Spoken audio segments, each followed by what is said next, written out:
If there's one thing I can't bear, it's when hundreds of old men come creeping in through the window in the middle of the night and throw all manner of garbage all over me. I can't bear that. I think that's unbearable. Ghastly old men with great pails of garbage throwing it all over me. I don't think it should be allowed. I think there should be a place for those people to go. I don't think it should be my room. I'd vote for any party that would say I won't allow people to throw garbage all over me, but none of the parties seem to be particularly interested. That's why I formed the World Domination League. It's a wonderful league, the World Domination League. The aims, as published in the manifesto, are total domination of the world by 1958. That's what we're planning to do. We've had to revise it. We're hoping to bring a new manifesto out with a more realistic target. How we aim to go about it is as follows. We shall move about into people's rooms and say, "Excuse me, we are the World Domination League. May we dominate you?" Then if they say get out, of course we give up. There's been some wonderful, well, you have to give up once you've been told to get out. There's been some wonderful dominators in history, you know. Attila was one. He was a wonderful dominator. Attila the Nun. He was an amazing dominator. He had a Gothic horde, you know. A wonderful Gothic horde, and he used to move about entire countries and strangle people completely to death during the night. And then when everybody woke up, they'd see a little note pinned to their chest saying, "You've been dominated." Ha ha. Attila the Nun. Hitler was a very peculiar person, wasn't he? He was another dominator, you know, Hitler. And he was a wonderful, wonderful ballroom dancer. Not many people know that. He was a wonderful little dancer. He used to waltz around with a number 8 on his back. The only trouble was he was very short. And people used to shout out to him when he was dancing and say, "Wie kurz du bist." How short you are. And this, of course, enraged Hitler. He flew into a tantrum and he gave up ballroom dancing and took up wholesale raping and pillaging instead. Of course, Mrs. Hitler was a charming woman, isn't she? Mrs. Hitler, a lovely woman. She's still alive, you know. I saw her down the Edgware Road. She just popped into the chemist to buy something, and I saw her sign the cheque, Mrs. Hitler, and so I knew it was she. I tried to go up and talk to her, but she slipped away into the crowd. I was hoping she'd be able to come to the next meeting of the World Domination League. Not many people do. I've had a new manifesto printed, which should boost our programme a bit. There's a picture of me on the cover with the words, "I will dominate you," at the top of it. It's a very compelling picture, and I think there's a good chance of my doing a bit of dominating soon. I've had some wonderful ideas for getting the dominating going. I've got some extremely subtle advertising slogans that should get the public behind us. Things like, "Vote for E.L. Wisty, and lovely nude ladies will come and dance with you." It's a complete lie, of course, but you can't afford to be too scrupulous if you're going to dominate the world. Then there's another good one which says, "If you don't vote for E.L. Wisty, horrible black spiders with hairy legs will creep into your room in the middle of the night and bite your ears off." That should get the women's vote. If there's one thing they can't bear, it's black spiders grabbing hold of them in the night. Another way I'm going to get people's vote is to start shouting off about all the filth on television. As far as I'm concerned, I could do with a great deal more of it. But all the same, I formed an E.L. Wisty Clean Up TV campaign, pointing out some of the suggestive things that get on the air. The first thing I say they should ban is that Invisible Man show. Have you seen it? It's absolutely disgusting. It's all about this man who's turned invisible because he fell into a vat of liquid HLBO5. That was an experimental magic ingredient in a detergent. Anyway, poor devil falls in this rubbish and he turns invisible. And the programme is all about his amazing adventures. As he's invisible, the only way you can tell where he is is if he's smoking. You can see the cigarette moving about in the air, or else you can see a telephone waving about the place. It's all very ingenious, but the thing that amazes me is that he does it all in the nude. You don't actually see him, of course, because he's invisible, but you can easily tell he's got nothing on because otherwise you'd see his clothes. Sometimes he dresses up in bandages, poor devil, and dark glasses. You can see his outline, but you never see any trousers or jackets moving about the place, so it stands to reason he's wandering about the place with nothing on. A ghastly, invisible nudist. There for everyone to see, or rather not to see. And for all we know, there may be millions of other invisible nudists in the other programmes. I might be able to use them in the World Domination League. It'd be a very good slogan. Vote for Wisty, or else invisible nudists will come along and smash you round the face. I've always wanted to be a member of the royal family. I've always wanted to be part of the royal family because there are great advantages to being royal. If you're royal, whatever you do is very interesting. Whatever you do, people are very interested in it. Even if you do something very boring, people are still very interested in it. If a royal person does something extremely boring, people say, oh, isn't it interesting that he's doing something extremely boring? If I do something extremely boring, people say, oh, how extremely boring. It's not so good. You never get newspaper cuttings about me. You never see headlines saying Wisty was looking radiant as he got off the 17A bus from Hounslow. You don't see pictures saying Wisty was looking tense but dignified as he entered the municipal baths. You don't get that sort of treatment. And another wonderful thing about being royal is that people get interested in what you're interested in. That's how the corgis have caught on, you see. Everybody loves a corgi because the royal people are connected with them. I think newts have had a very hard time. If I was a royal person, I think I'd patronise the newts. They're lovely little creatures, newts, you know. They're not as cuddly as corgis, of course. You don't nestle up to a newt as you would to a corgi, but they're lovely things. I'd have whole packs of royal newts wandering about the palace gardens, and I'd be seen with them the whole time. And I'd create a special post called Royal Master of the Newts, the Lord High Newter. And he'd have to walk about with a golden stick, you see, tapping the ground continuously and saying, Newtati, Newtati. Let the world bring forth newts in abundance. And then I think we see an end to the corgis and the beginning of the newts. Of course, there are disadvantages to being royal. Everybody has to come in backwards, you see. That's a disadvantage. They have to come in and go out backwards if they're in the royal presence. That's why you only see royalty dancing with royalty. They can't dance with ordinary people unless they're back to back with them, you see. And that's never really caught on, that sort of thing. Of course, if you're royal, it's wonderful to be able to tell royal jokes. That's very wonderful. You always get a good laugh if you tell a royal joke. I'd tell lots of royal jokes if I was royal. For example, if somebody gave me a wonderful silver newt container, a newt casket, I'd say, thank you very much indeed for this wonderful gift of a newt casket.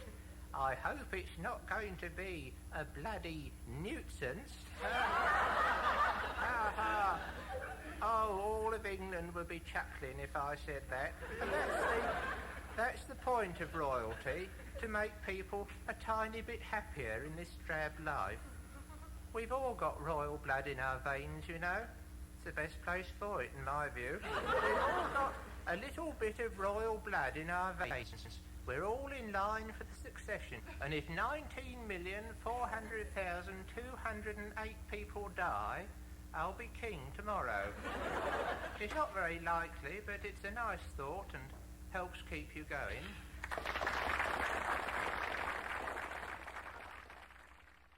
I've always wanted to be an expert on tadpoles.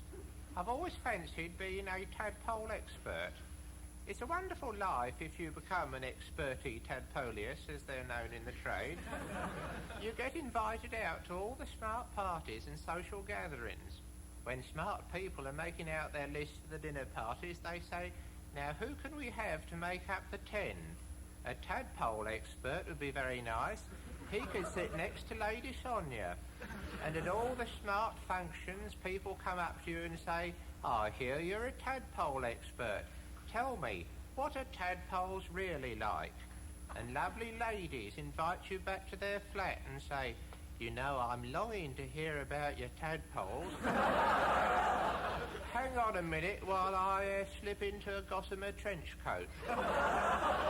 I've tried over the years to become a tadpole expert, actually. I studied the tadpole and attempted to learn everything about them. There isn't very much to learn, actually. The main thing to learn is that there are two kinds of tadpoles. There's the ones that turn into the frogs and the ones that turn into the toads. I call them the toadpole and the frogpole. Now, the only way to distinguish between the two is that the toadpole tends to turn into a toad, whereas the frogpole will tend to turn into a frog. But there's no way that I found of predicting this. Of course, tadpoles are lovely little creatures, aren't they? They're so good-natured, and they have such lovely little smiles. It's very hard to see their little smiles, actually, because they're black all over, and they have little black mouths, and the insides of their mouths are black as well. And so when they smile, it's just a little black blob. You can't really tell when they're smiling. They make lovely pets, you know, the tadpole, very faithful. The only trouble is, as soon as you get to know them properly and they start doing tricks and things and they can answer to their name, they turn into horrible toads and frogs. I can't abide toads and frogs, horrible slimy creatures that go around eating flies and laying their slime all over the place. Such a pity when you think of the lovely little tadpoles wiggling about in the jar. I used to keep tadpoles in a jar by my bedside when I was studying to be a tadpole expert. Lovely little things squiggling about. That wasn't until I had the tragedy. I had a terrible tragedy. I had 3 lovely little tadpoles in my jar, Deirdre, Margaret and Beryl. Lovely little things, and I switched the light out last thing at night, and I must have had a very violent dream about gossamer trench coats or something. Because when I woke up in the morning, there they were, strewn all over my pillow, all dried up like 3 little raisins. I tried to revive them by throwing water all over them, but it was too late. They just went into soggy little raisins. Horrible, soggy little black raisins. Tragic business. Deirdre was just getting her first looks too. But I suppose it was all for the best. They'd only have turned into ghastly old toads and frogs in the end and left me. It's rather a thankless life being a tadpole expert. I was looking through the newspaper the other day, and I saw a little advertisement that was very rude. A very rude little advertisement. It said, "Are you Spotty?" There was a nasty man pointing his finger out at you and said, "Are you Spotty?" I don't think people should be allowed to say, "Are you spotty?" just like that. You don't buy a newspaper to have people say, "Are you spotty?" to you. I mean, if you are spotty, you know you're spotty. You don't want people telling you you're spotty or asking if you're spotty. And if you're not spotty, why should people imply you're spotty by saying, "Are you spotty?" I don't think people should be allowed to say, "Are you spotty?" just like that. I've got a very spotty friend. He's called Arthur Muldoon. He's covered in spots. He's got spots all over him. He's a very spotty person. People call him Spotty Muldoon. Because if he spots, he wasn't christened Spotty, of course, he was christened Arthur, but people call him Spotty, and when he goes out for a walk, people come up to him in the street and say, "Hello, aren't you a spotty one there?" Of course, it gets Arthur down being so spotty, and he saw an advertisement which said, "Are you spotty? Are you very spotty? Are you unbelievably spotty?"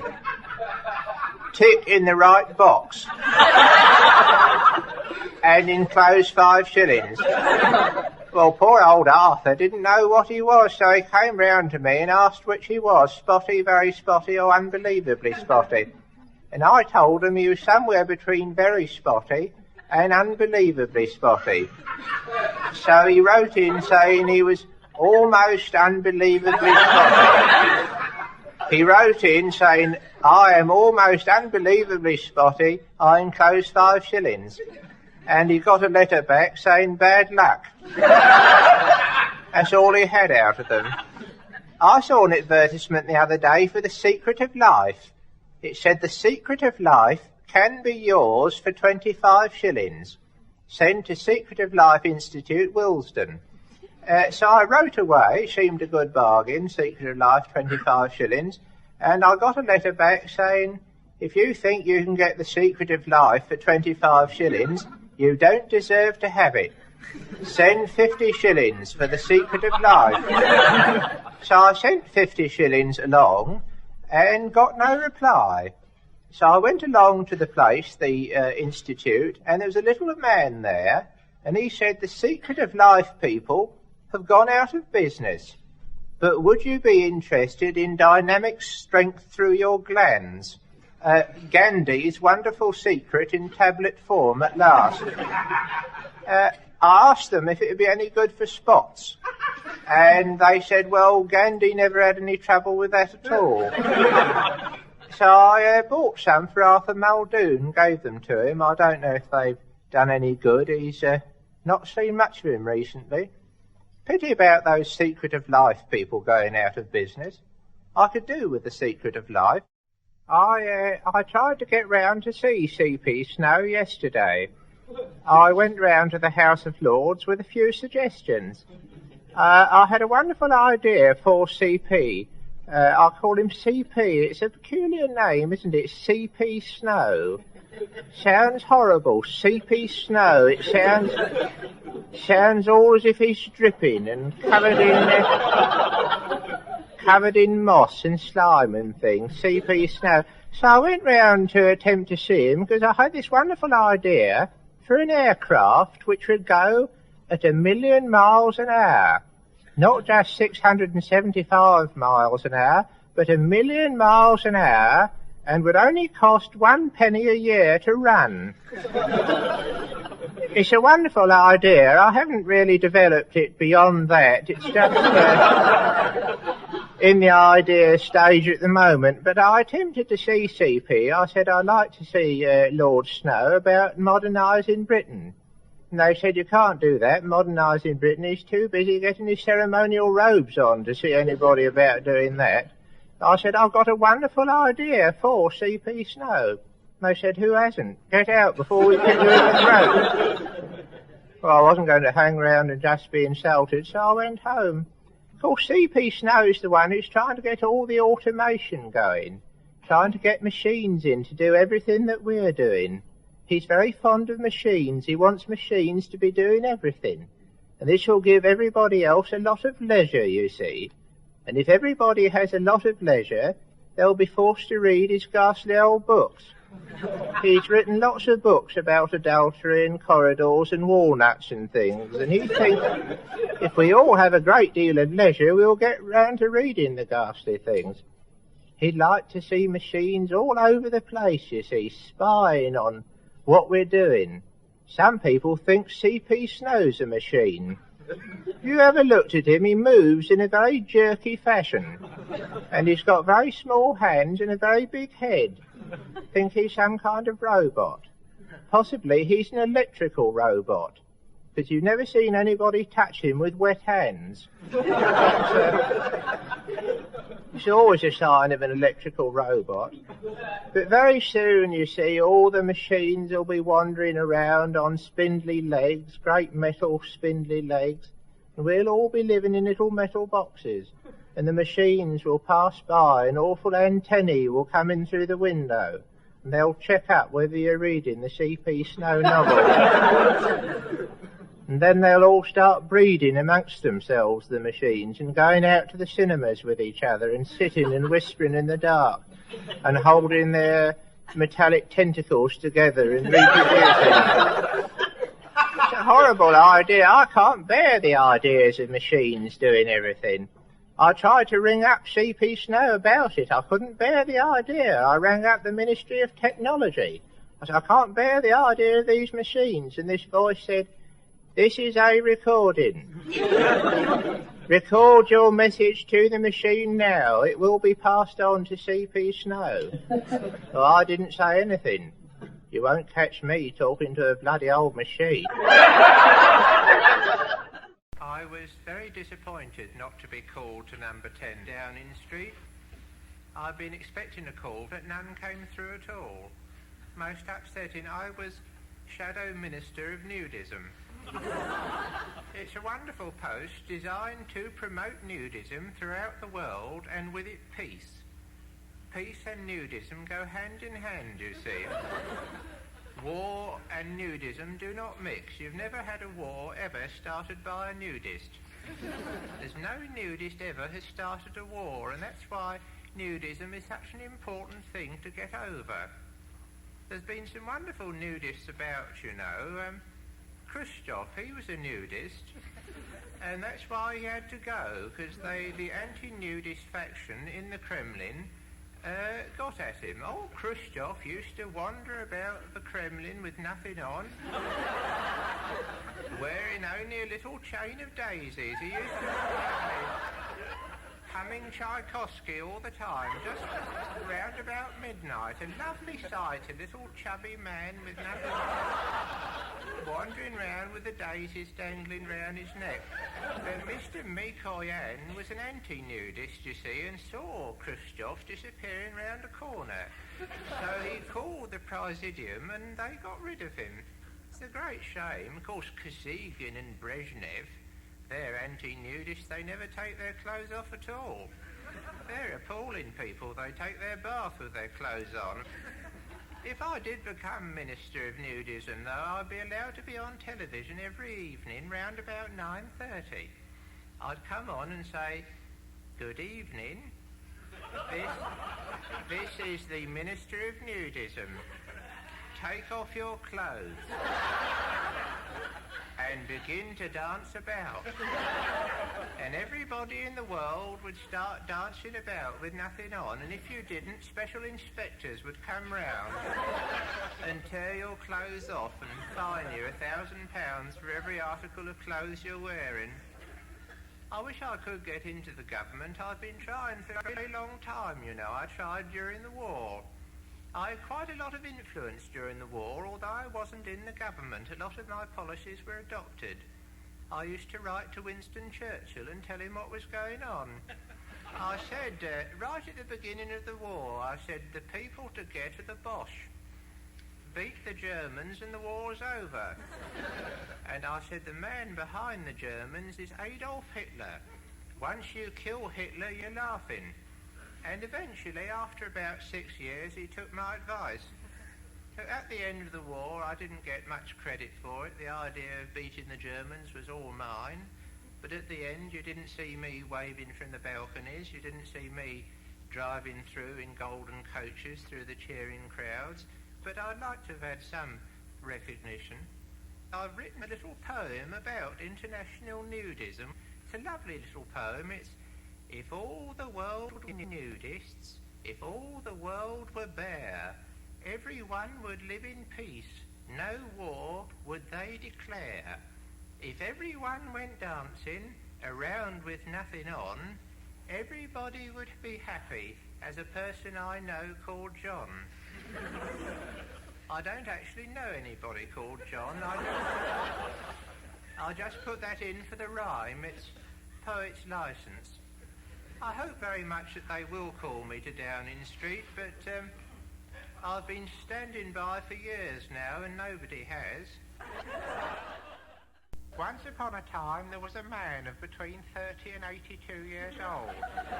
He used to get up in the morning and have a small breakfast, and after breakfast he put on a coat and he'd go wandering round for several hours through the trees and through the shrubs.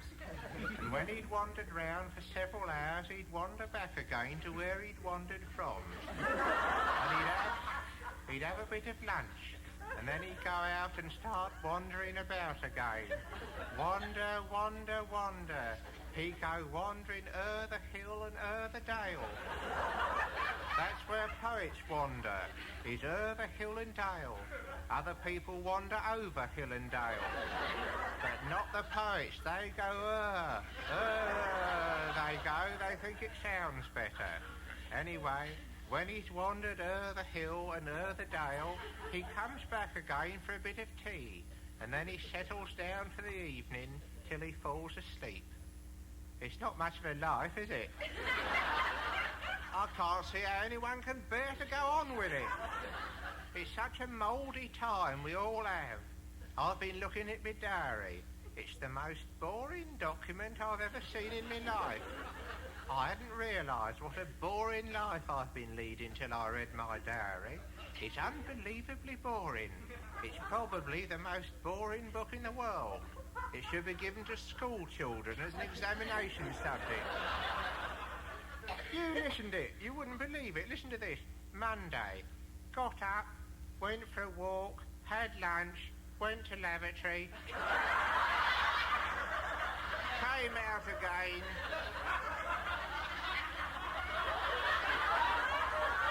wrote up diary. Then the next day it reads, got up, went out, came in, went to bed. Didn't even go to the lavatory. Next day, got up, wandered round to see Spotty Muldoon. He wasn't in, wandered back, went to bed. It's not what you call exciting reading, is it?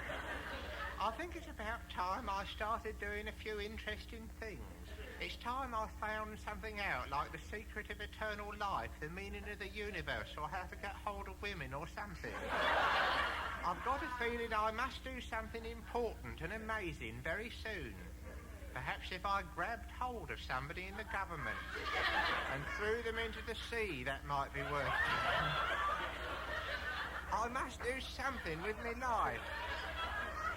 Something I'll be remembered for when I'm gone. Perhaps if I got hold of some bees and trained them to fly up people's noses, that might do some good. I could release them in the House of Commons, and every year people would burn effigies of me on Wisty night and dance round a beehive.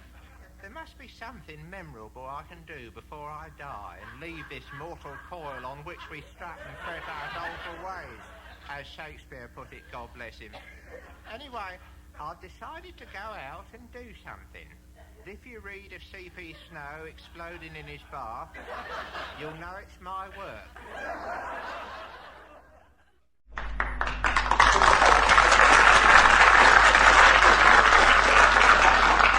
God bless you all. I want to talk to you all about bees. They're lovely little creatures, bees, with little round, furry, smiling faces and lovely, cuddly little bodies. And they fly about the place in such a cheerful way. Not like the horrid old wasp who goes glistening through the air with his horrible, hard, shining body all covered in stings. The bee is all furry and friendly. But do you know that bees have a terrible time in life?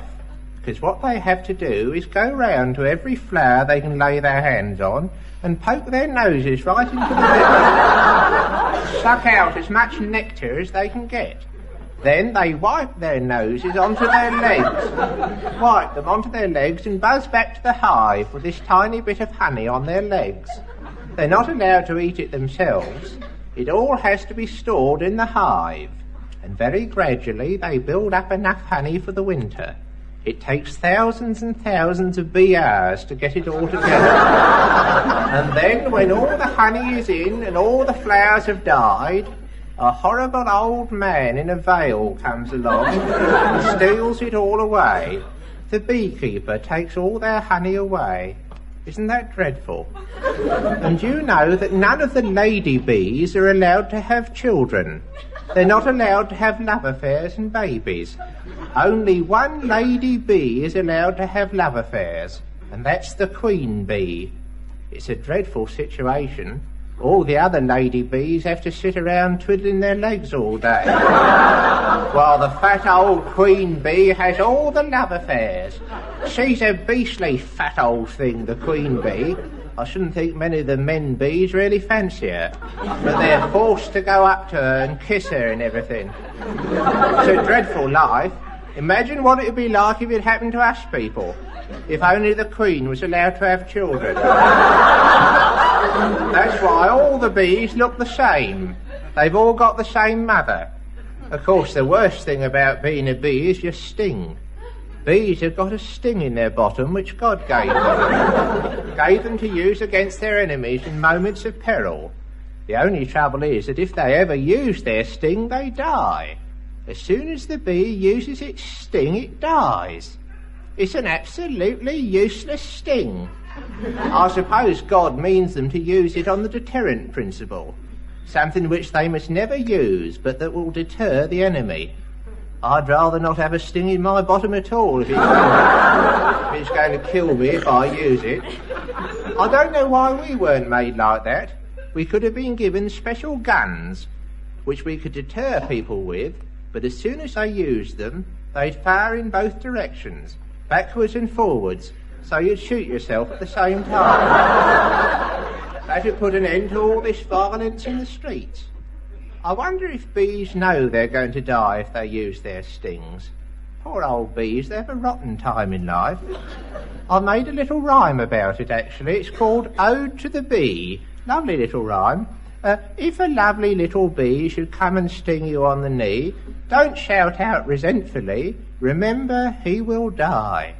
So when you see a little bee flying o'er the land and sea, don't shriek out in jealousy, he's worse off than you or I. During the last few weeks, I've been trying to think of something absolutely original and devastating. I've been trying to lay my hands on some idea that will revolutionise the world in some way. Something like fire or the wheel. Of course, it's no good thinking of those two because they've already been invented, but something along those lines. It's a very good thing to do, you know. I mean, look at the man who thought of fire. He could have made an absolute fortune. As soon as he thought of it, he should have patented it, and every time anybody lit a fire, they'd have had to pay him a royalty. But being a rather primitive person, he didn't think of that. Same thing happened to the bloke who thought of the wheel. Actually, nobody really knows who was the first person to invent the wheel. It's all shrouded in mystery. Apparently, in primeval times, there were these two primitive people who were both working on inventions in their caves. They were called Drodbar and Gorbly, two extremely primitive people. Then one day, Drodbar came out with a great smile all over his hairy face, and he said, "Guess what? I've just invented the Bandan bladder stiddle."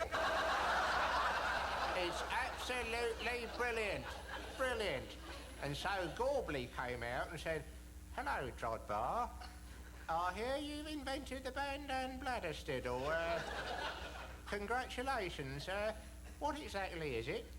And Drodbar said, "It's a wonderful device that will revolutionise the world. It's very simple. It's just a round thing that is easy to push along, that's all." And then Gorbley went white and said in a strangled voice, "It hasn't by any chance got spokes in it, has it?" "Yes, it has, as a matter of fact," said Drodbar. "How the devil did you know?" And Gorbley said, "That's not a bandam bladder stiddle, you stupid idiot, that's a wheel." "It's a wheel, and I invented it first. How dare you steal my idea?" And a great fight broke out between them. And if the man who invented fire hadn't come along and threatened to set light to them both, they might have killed each other. Anyway, there was a great dispute, and all the hairy old Neanderthals met together at Stonehenge, a lovely place, to decide who really thought of it first. And eventually, after days and days of argument, they come to the conclusion that although it seemed likely that Drodbar had thought of his bandam bladder stiddle before Gorbley had thought of his wheel, nevertheless they were going to give the credit to Gorbley because he'd thought of a much better name for it. I think they're right, actually. I mean, think of going into a garage and asking them to put a bit more air into your bandam bladder stiddle.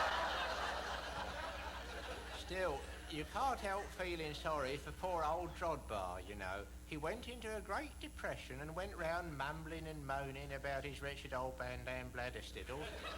Eventually he was run down by the world's first pterodactyl-drawn chariot. Terrible end. I know lots of people who've thought of things just a little bit too late.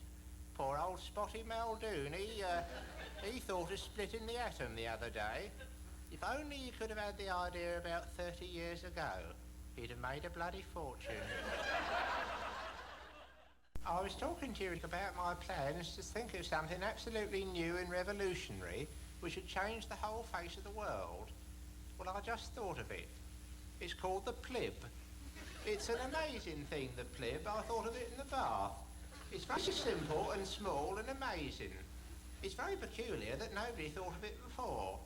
It's about 1/4 of an inch long and 1/4 of an inch wide, and it's completely round and white. And what you do is drop it into a glass of water and it fizzes. Then you drink down the plibby substance and it cures you of anything. Isn't that wonderful?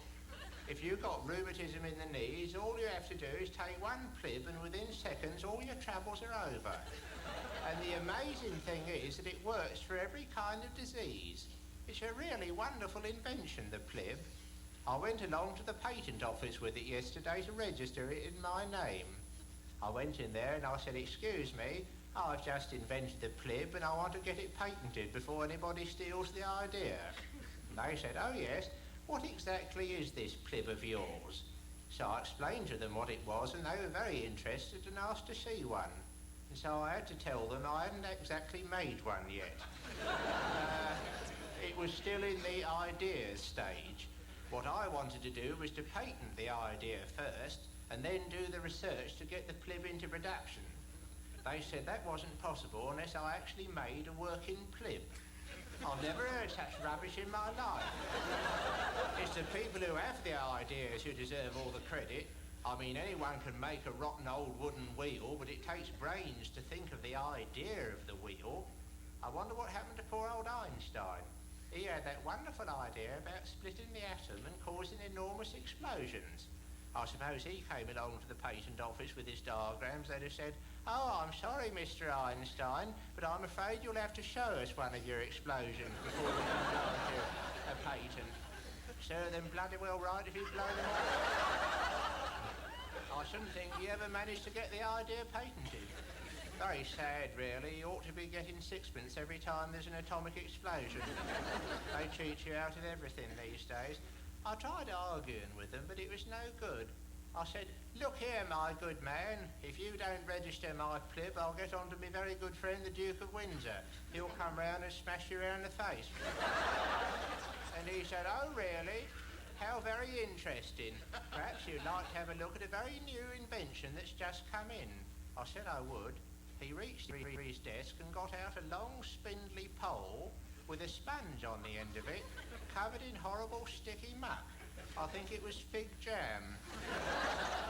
He said, "This is a very fascinating device that we in the patent office call a nit poker." Then he banged me in the face with it and kicked me downstairs.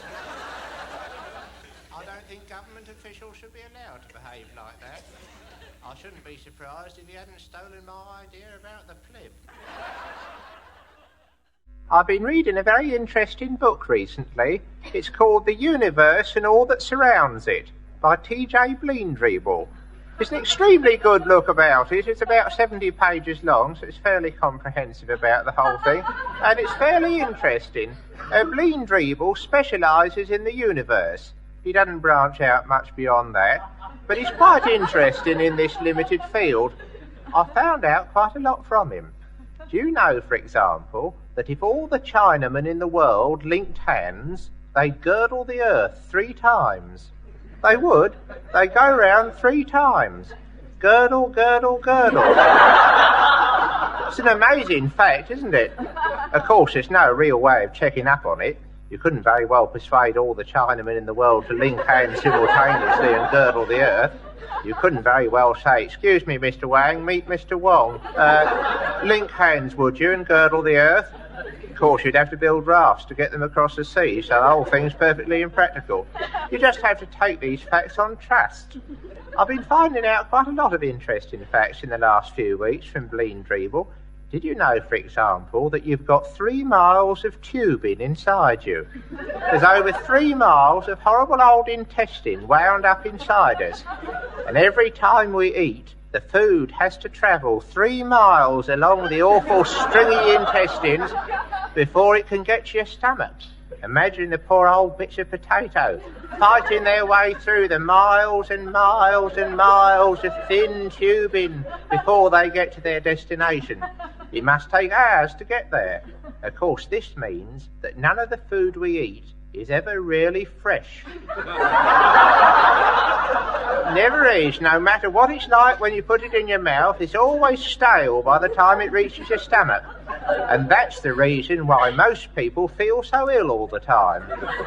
I must say, I can't bear the thought of all the food I eat, struggling along for miles and miles in the dark, getting staler and staler every moment. I can't see why we couldn't have one simple tube that would go straight to the stomach without any of the detours. Then if we could just put the food into our mouths, it would drop directly down onto the stomach. I suppose the only trouble is that it might bounce back. At least if you ate a great big heavy mouthful, it might drop down and land on the rubbery lining of the tummy and jump right out again. It'd be dreadful sitting at dinner parties with all the food jumping out of everybody's mouth the whole time. People would have to have special little nets to catch the food, so they get it when it bounced back. Perhaps there's something to be said for the intestines after all. I should read a bit of Bleendreeble if you're interested in your insides. I'd like to say a special hello to all of you out there with spindly legs. My message to you this evening is, don't worry about your spindly legs. Lots of people have had spindly legs in the past and got to the top. Look at Mahatma Gandhi. He was a very spindly person, Mahatma Gandhi, very spindly indeed. He was known as El Spindleroso. The spindly one, people called him. People used to shout out at him as he wandered by in his white nightie. Hello! Hello, spindly one. And goodness me, what spindly legs you've got. But Gandhi just smiled and went and sat on the railway lines and became leader of all India and took his country away from us, the rotten creature. So, cheer up, spindly people. There's no reason why your legs should hold you back. If Gandhi can do it, so can you. The spindliest person I know is Marjorie Grindle. She's called Grindle the Spindle. She's very spindly. She looks just like a horrible old stick insect. She's very fed up with being so spindly, Marjorie. She keeps moaning about it and saying, if only I wasn't so spindly, I could get a job as a fat lady in a circus. She's always moaning and grumbling, and so people keep saying to her, look at it this way, Marjorie. However spindly you are, there's always somebody... There's always somebody even spindlier than you that you should be worrying about. You may be very spindly, but somewhere in the world there's somebody spindlier than you are. That's what people always say when there's something the matter with you. They say, you may be badly off, but think of all the suffering in the world. You may have got a nasty dose of flu, but think of all the people in India who are dying of starvation. They always say that to comfort you. I think that's a fat lot of bloody use, that. If you've got flu, you feel miserable. It's no good being told that somebody in India is even worse off than you are. It's no comfort at all. Just makes you feel miserable about the person in India as well. Somewhere in the world, there must be somebody who is worse off than everybody else. I'd like to meet him. I think it would be a very good idea to have a competition to see who is the person in the world who is worse off and more miserable than everybody else. All of the people who've got a grumble should be invited to come to Wembley Stadium and mount the rostrum and tell everybody what their trouble is. Spotty Muldoon could come along. He could say, ladies and gentlemen, I have got awful spots which come up all over my face whenever I eat spinach. I am worse off than everybody in the world. Then somebody else would come to the platform and say, rubbish, Muldoon. Your spots are nothing compared to my ghastly rheumaticy pains behind the knees. I'm far worse off than you are, Spotty. Then another person would come and say, rheumaticy pains in the knees, my eye. That's nothing. I've got rheumaticy pains all over my body. And what's more, my wife's just been eaten by a shark.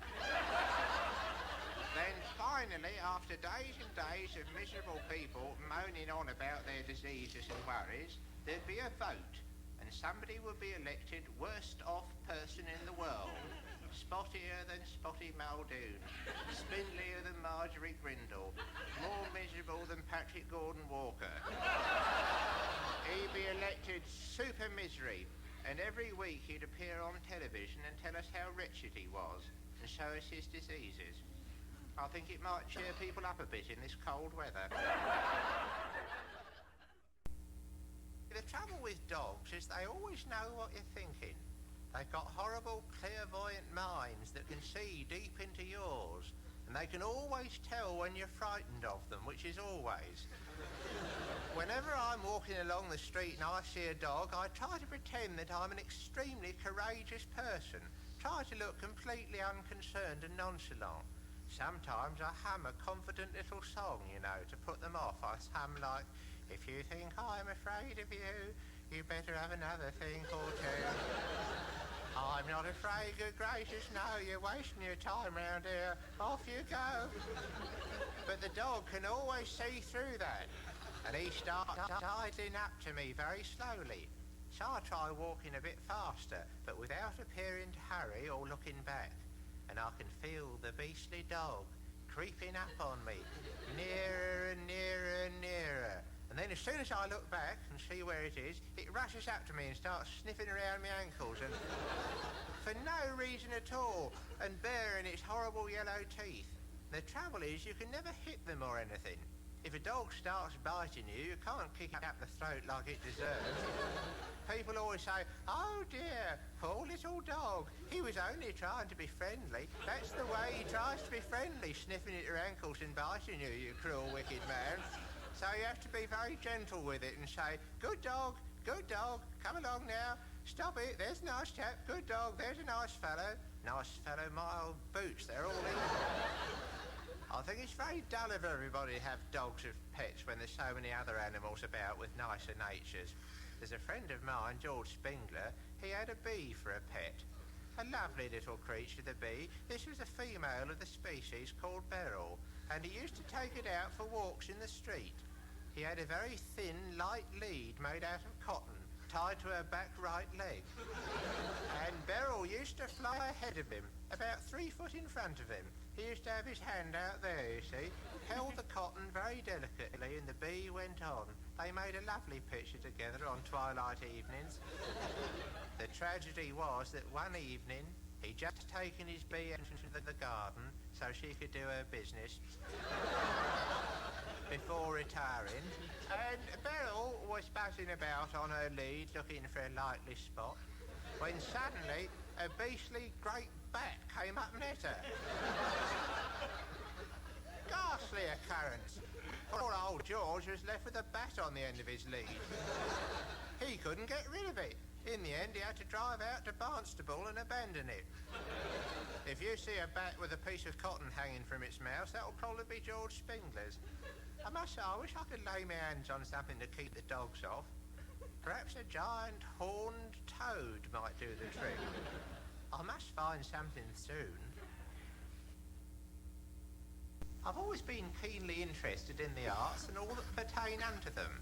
I think it would be extremely timely and advisable to have a festival called the E.L. Wisty Festival of the Arts, Literature and Nudism. I'm sure I'll be able to organise something of an amazingly successful nature. I've got some very good ideas for the drama section in particular.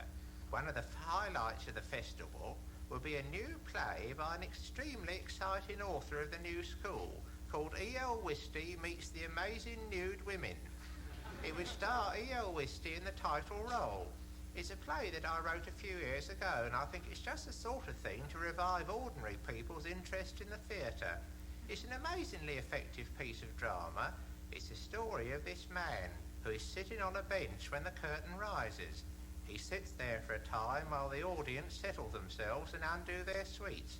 And then suddenly, after about 10 minutes of his sitting there, he starts to speak and says, "Good evening, everybody, and welcome to the show. Amazing things will soon be seen, as you will maybe know. In ancient days, when dinosaurs roamed nightly o'er the land, there was a man called Wisty who ran a small dance band. That man is I, and though you cry, 'Good Lord, can this be so?' I tell you now and pledge my vow, after all I ought to know." And then at this crucial moment in the drama, when I've just revealed that I'm over 1 million years old, an amazing development occurs. As I'm speaking, 500 nude women come creeping in through the scenery behind me and say in unison, "Hello, Mr. Wisty. We are the Wandering Nudies, and we've heard that you are an amazingly attractive and dynamic personality, of the very kind that we're anxious to dance with. And for this reason we have wandered over many miles of treacherous terrain to be with you and bring you strange delights." And then E.L. Wisty, who is of course myself, gets off the bench and begins to dance about with them in a curiously sensuous and individual style. And after about an hour of this, the curtain goes down, and there's an interval of about 15 minutes during which refreshments would be available in the foyer. Then up goes the curtain again, and the dancing continues in an even more lively fashion than before for a few more hours, and then a huge tank full of water is lowered onto the stage, and ladders are placed up against it, and one by one all the nude ladies climb up the ladders and dive into the water. And when all 500 are safely in, threshing about inside the tank, I lower an enormous great lid on the top of it, completely airtight so they can't get out. And then I walk forward to the front of the stage, lit in a green spotlight, and say in an amazingly effective way, "Ladies and gentlemen, the nude ladies are trapped. There is no way out for them. Let that be a warning unto ye." And the curtain falls to amazingly thunderous applause. I think people would flock to see something like that.